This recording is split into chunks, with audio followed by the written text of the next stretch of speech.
ഇന്നത്തെ നമ്മുടെ അത്താഴത്തിന്റെ കറിയാണ് കേട്ടോ. ഇത് കറി എന്ന് പറഞ്ഞാൽ എന്താന്ന് ചോദിച്ചിട്ടുണ്ടെങ്കിൽ ഇതൊരു സ്പെഷ്യൽ രസമാണ് കേട്ടോ. ഇത് നമ്മുടെ തെക്കൻ കേരളത്തിലെ അടിപൊളി സിമ്പിൾ രസമാണ്.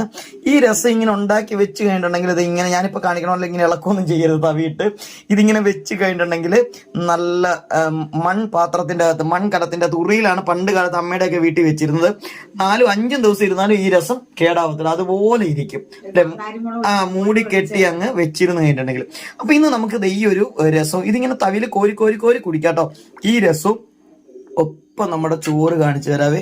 ചോറിന്റെ അകത്ത് ഒരാളും കൂടി ഇരിപ്പുണ്ട് കേട്ടോ. ഇതെന്താന്ന് ചോദിച്ചിട്ടുണ്ടെങ്കിൽ ഇത് അയില വറുത്തതാണ്. ഇതൊരു സ്പെഷ്യൽ ടൈപ്പിലുള്ള അയില വറുത്തതാണ്. ഇതിങ്ങനെ ചട്ടിക്കകത്തിരിക്കും, കണ്ടു കഴിഞ്ഞാൽ നമുക്ക് കഴിക്കാൻ തോന്നുന്നു, അതുപോലെയാണ് ഇത്.